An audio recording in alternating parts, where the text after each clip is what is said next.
Welcome to the Shepherd's Pie, a slice of hope to raise faithful kids, where we focus on topics that impact young people today. I'm Antony Barone Kolenc. I'm a father of 5 who served in the Air Force for 21 years. I'm now a law professor and a columnist for Practical Homeschooling magazine. I'm also the author of The Harwood Mysteries, an inspirational medieval fiction series for kids aged 10 and up. Here on the Shepherd's Pie, we want to inform, inspire, and help you to raise happy, healthy, faithful kids, whether you're a parent or a youth minister, a pastor, anyone. In today's episode, we talk about the use of signs and symbols to reach kids. My guest is Amy Welborn, an award-winning author, theology teacher, and director of religious education. We'll discuss her resource book for kids from Loyola Press, dealing with signs and symbols, an illustrated guide to their history and meaning. And in the entertainment segment of the show, I'll review the exciting middle grade novel, Saving Mount Rushmore by Andrea Jo Rodgers.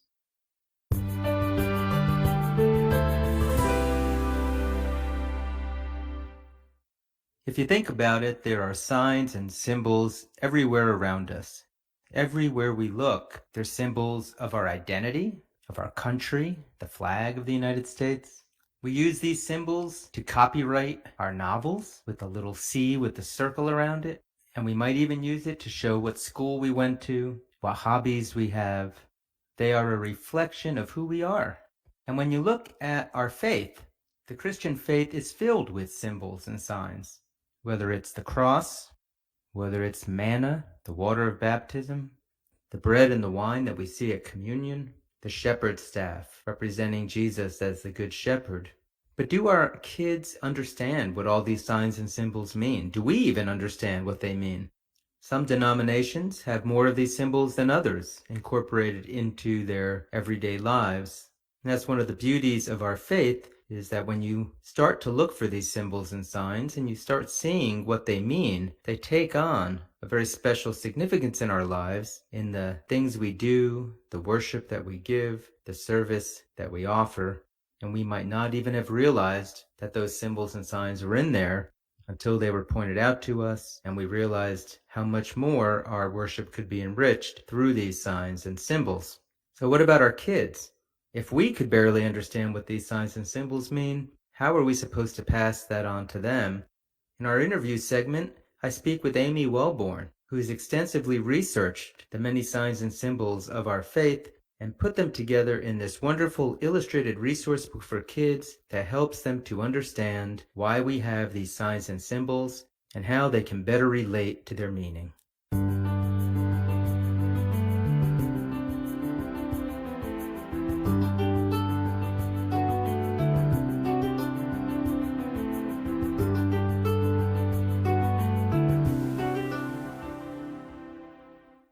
Today on the show, I have Amy Welborn. She's an award-winning and prolific author who's worked as a theology teacher in Catholic high schools, as a parish director of education. She's written over 25 books for children, youth, and adults, including the Prove It series of apologetics and 4 volumes in the Loyola Kids series. She's written regular columns for the Catholic News Service, the Florida Catholic, Our Sunday Visitor, and so many other places. 5 children, though, and lives in Birmingham, Alabama. And Amy, it is so nice to have you on the show today. Thank you so much for having me, Tony. I appreciate it. Why don't we start like there? You have so much in your background. How did you get into writing and being such a prolific and successful writer? I started my career as a teacher, taught theology in Catholic high schools, and then also worked as a parish religious education director. At one point, I was in my early 20s at the time. Out of the blue, I just wrote a sample column for the Florida Catholic. I was living in Florida at the time, and much to my surprise, they accepted it. So that's how I got started writing. And then eventually Catholic News Service asked me to write a column that was oriented towards teens. After I'd been writing columns for over 10 years, Our Sunday Visitor contacted me about writing a apologetic series for youth. And just about the same time, not too long after, Loyola invited me to write a saints book. Yeah, that is every author's dream. So why did you decide to write a book for youth on signs and symbols? I think, first of all, it's a subject that lends itself to a very nice visual presentation.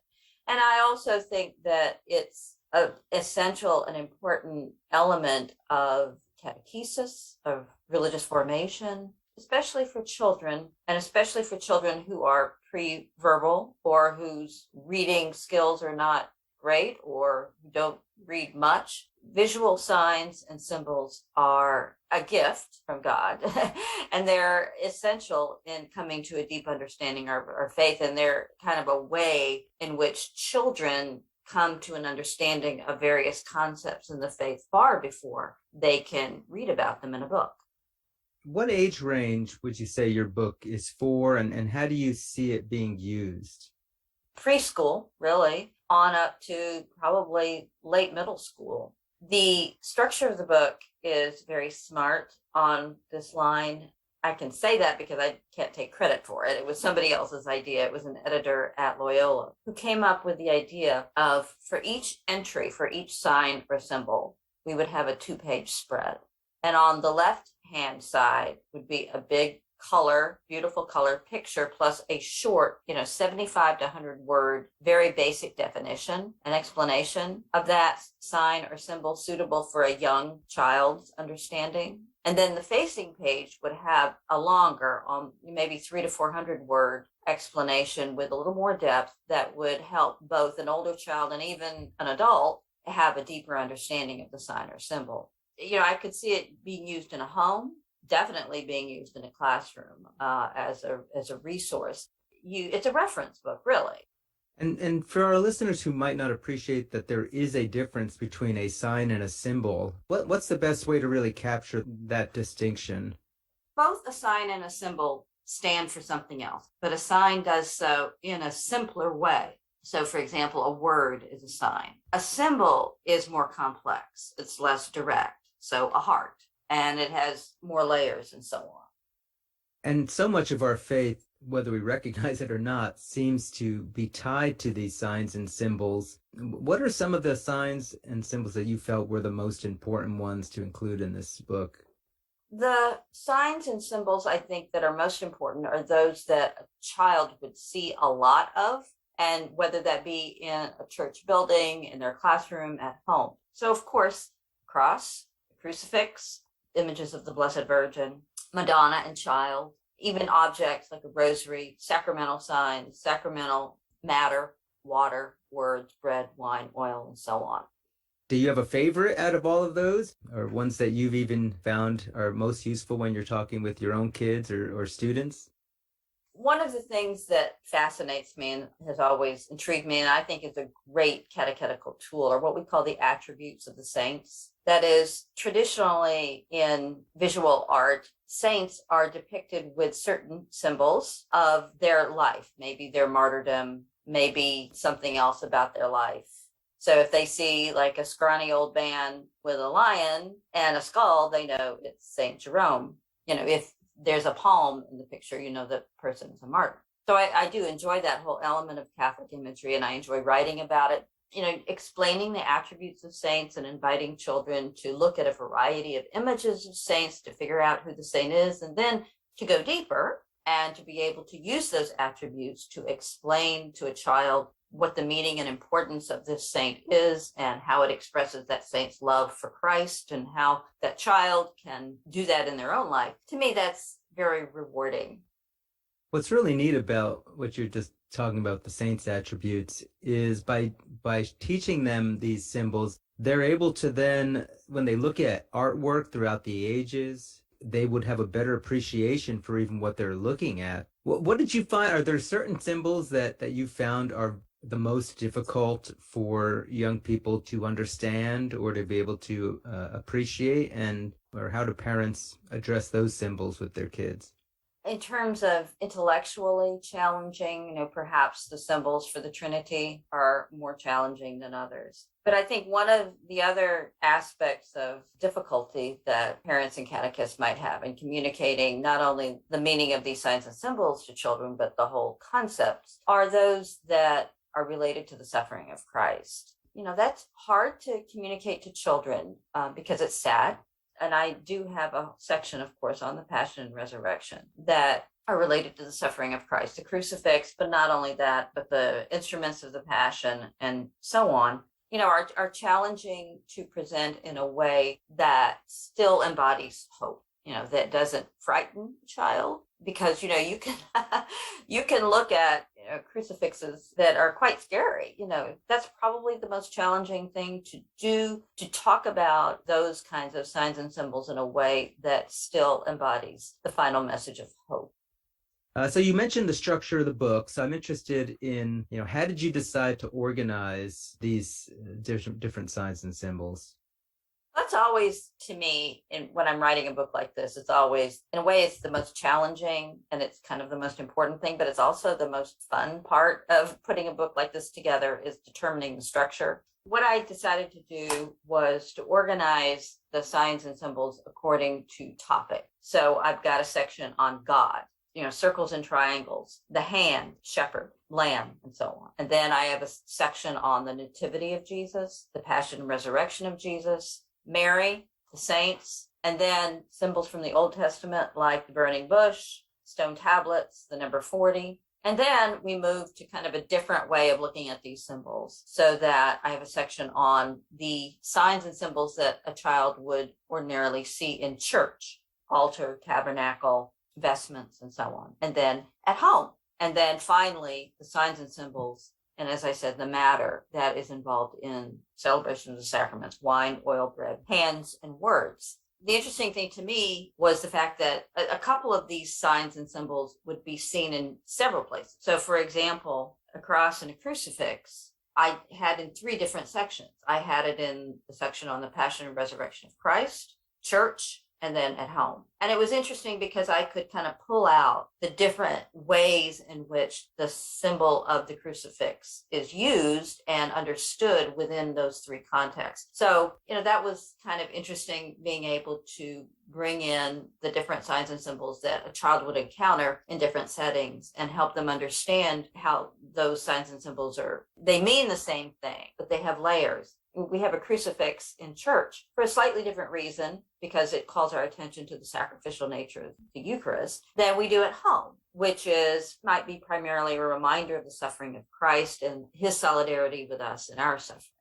Why do you think signs and symbols are so important for us, not just as kids, but even as adults, to really be able to connect with God and our faith and the church? If we think about communication, and you think about when you're trying to communicate a message to somebody, what do we quite often say? Words are not enough. And that's just true. Words are signs and they do communicate, but they're just signs. They can't communicate the totality of experience. Signs and symbols take us another step towards being able to communicate more in a different way. They help communicate, I think, a sense of mystery, because they can't be totally contained or explained, and they leave space for us. And then especially for children, who can't read or who are made, that's not their primary way of experiencing life through the written word. You can talk all you want to a child about the nature of God. What does that mean to them? But if every day they see the nature of God embodied in the love of Christ on the cross, they can grow in understanding on that level. Yeah, and especially when we're reading, like in the Old Testament, you mentioned you have a section of Old Testament. And I think even as an adult reading through the Old Testament, there's a lot in there that can be lost if you don't appreciate the symbolism that was being instituted. Like you even mentioned the number 40. What is it about the number 40 that even means anything? What does it mean? Well, the number 40, of course, as we know, is used quite often in the Old Testament and the New. We encounter it in the flood first. We encounter it in 40 years of the people of Israel in the desert. We encounter it in the New Testament with Jesus's 40 days in the desert. And it's a sign of isolation, period in which we are taken out of our normal everyday existence and almost forced to confront ourselves and to confront God. Yeah, it's neat. And then I'm just thinking, and the Israelites were 400 years in Egypt. I wonder if the the 40 times 10 somehow factors into that period of isolation away from God. But like even something as simple as that, and we see it, like you're pointing out, both in the Old and New Testament, if we're not thinking of it, we would totally miss it. And so, I mean, a book like this is so important, I think. Do you get feedback from adults and teachers as they're teaching kids that, in fact, they're maybe even learning more than the kids are on this? Oh, I do get feedback. I get good feedback all the time. We have good reviews. It's won several awards. Yeah, and that's my hope, in that not everybody who accepts the call to catechize has a master's degree in religion, right? We all are engaged in a journey of learning. I know I am. And in fact, writing books is one of the primary ways that I keep learning all the time. And I'm very thankful for that opportunity. But yeah, these books, especially the Signs and Symbols book, I know that adults find it useful too. And they find it engaging because the illustrations, these are full color paintings, and they're quite beautiful. And they are faithful to the traditions of Catholic iconography. If you're going to write, you're going to have illustrations in a book of signs and symbols. They can't be all super creative. So it's faithful to traditional Catholic iconography, but at the same time, it has a contemporary feel to it, beautiful color. I mean, and that, as I said, essential for a book on this subject. It strikes me that this symbolism is everywhere, and just capturing all the symbols, not to mention figuring out what all of them mean, must have been a monumental task. Where did you go to make sure that you were getting everything that needed to be in this book?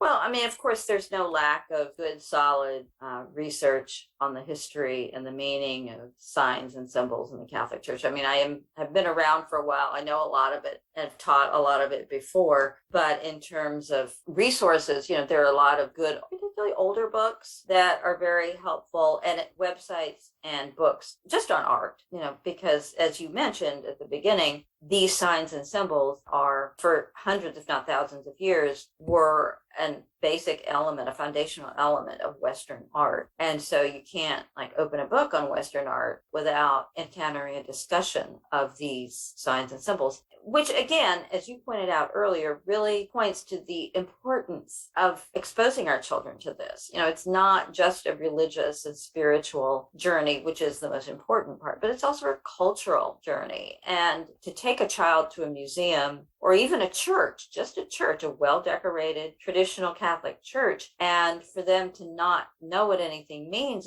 is very sad. And so, we owe it to them to help them see their own place in this story of the journey of the people of God who have written and sung about their experiences, as well as created beautiful art about it. And the more they understand, the deeper they can engage with it. Yeah, and I think you do a beautiful job there of really explaining why it's so important for us as teachers or parents to make sure that these signs and symbols aren't lost. Do you have any advice for parents or teachers? What's the best way for them to really get kids engaged in wanting to learn about these signs and symbols and then doing so? I think the best way to do it is to take them to a space where they can encounter them, letting them explore and letting them ask questions. So that space might be a church, walking the child around, letting them ask questions, letting them notice things. And if you've had children, you know that this is what children do. They're curious. They're very, very observant. And they'll be noticing things that you never noticed before. Maybe that space might be an outdoor Stations of the Cross. Maybe it might be a museum. It starts with letting a child, giving them the freedom to experience a sign and symbol and to ask questions about it, to put them in a position where it's not something that's being forced on them, but it's part of an adventure. Yeah, I think you're right. And even just taking them to the space, you mentioned a church. I know when I was doing my research on Lincoln Cathedral for one of my Harwood mystery books, and just talking about how the church is laid out, like in the shape of a cross, with the way the transept goes, and the symbolism of being in an ark, like, a Noah's Ark in a safe place. I mean, there's so much everywhere you look. I think that makes sense, taking them there and asking. Yeah, and I also think that churches can do their part to help us and to help children. And this is kind of one of my hobby words is I can't tell you how many, historic churches I've been in as a visitor, and I've looked around for some kind of pamphlet or information that tells me about the church. I mean, some churches are very good about this. They have some information just about the church, the specific church, or about, the symbols in a church and what they mean for visitors. But I think this is something that should be obligatory. and just, you don't have to be a traditional Gothic or Romanesque church. I mean, your basic suburban church is full of symbolism too. Parishes could help us by providing that kind of basic information in a basic kind of pamphlet, or even a QR code that you can scan on your phone and it can come up on your phone of, these are the windows in our church. These are who the people are in the windows in our church. This is what our church is shaped like, and this is why. This is, you look ahead of you, there's an altar, there's a crucifix. This is what they are. This is what they mean. Because as you said, fewer and fewer people are catechized. And to me, a church building is a moment of evangelization. People wander into churches. People look around, pray, reflect.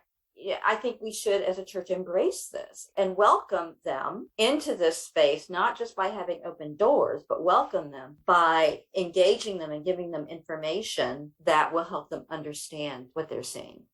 And I would love to see priests work this type of thing into their homilies more. I know even those of us who've been in churches our whole lives, who may have even been educated or catechized, I don't have my intelligence insulted if a priest is going to take a minute or two and incorporate some of the symbols around us into the homily. And I think it's wonderful when they do that, because it shows us how much everything around us works into our faith, and everything we see and do has a meaning.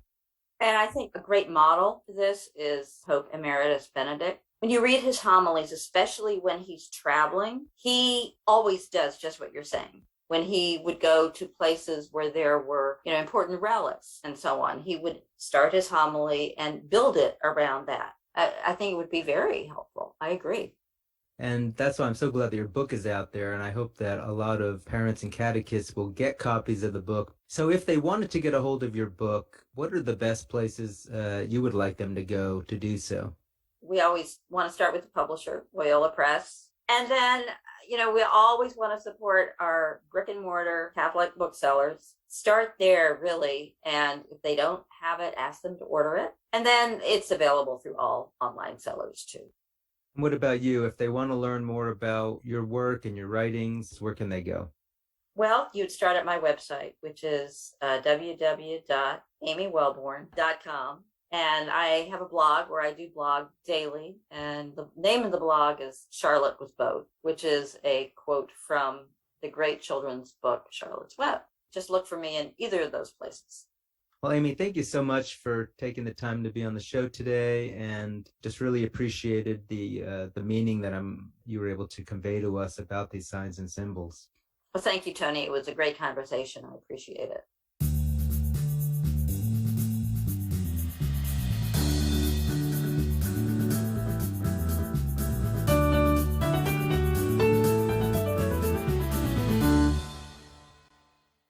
In our entertainment segment today, I review the middle grade novel Saving Mount Rushmore by Andrea Jo Rodgers. This is Book 1, or Mission 1, in her St. Michael the Archangel Academy series. She actually came out with Mission 2, Saving the Statue of Liberty, in 2021. This is a very accessible book for kids probably ages 8 to 13. It's a fun adventure that doesn't leave them much lag time, as it brings them from one mystery clue to another. It even has magical mirror portals to transport the kids from one place to the next. The premise of the book is that the main character, John Jenkins, gets shipped off to the summer to stay with this aunt that he hardly even knows, in what he thinks is going to be his worst summer ever. But he winds up being taken to this secret school for gifted students with absolutely amazing talents, known as the St. Michael's Academy. The only problem is John doesn't think he has any special talents, unlike some of his friends that he meets when he's assigned to Team Liberty.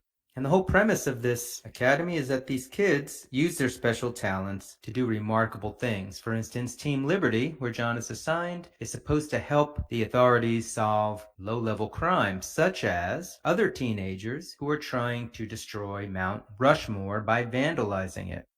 Of course, Mount Rushmore in South Dakota is a national monument where the famous sculptor Gutzon Borglum created a sculpture with 60-foot heads of the presidents George Washington, Thomas Jefferson, Theodore Roosevelt, and Abraham Lincoln.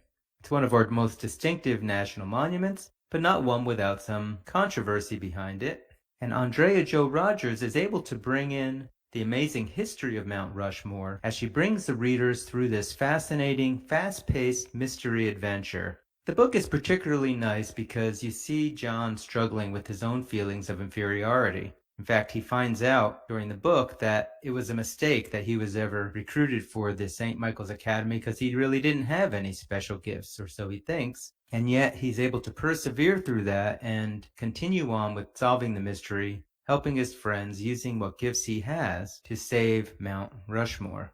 The book is very light on religion. Obviously, it's a St. Michael Academy, and there's some references to God and prayer, but it is not a heavily religious book that is preachy in any way. In fact, it is mostly an exciting ride for the reader as they go from one mystery clue to the next, trying to beat out the bad guys and prevent Mount Rushmore from being vandalized by Team Mischief. Think of it as a cross between Spy Kids and National Treasure.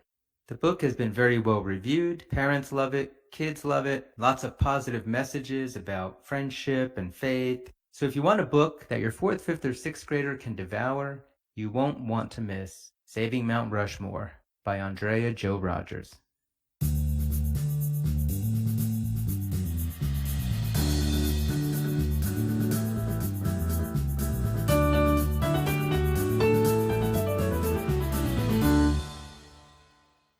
That's all the time we have for the show today. We spoke with Amy Welborn about how we can use signs and symbols to reach our kids, and I reviewed the exciting mystery novel for middle grade readers, Saving Mount Rushmore by Andrea Jo Rodgers.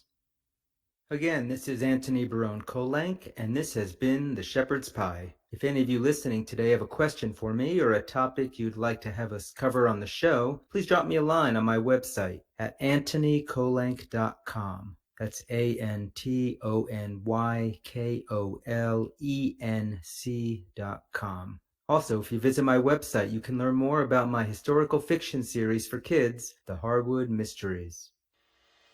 I'll end as always with my wife's favorite scripture quote from Romans 8:28. We know that all things work for good for those who love God, who are called according to his purpose. May the Lord bless and keep you this week.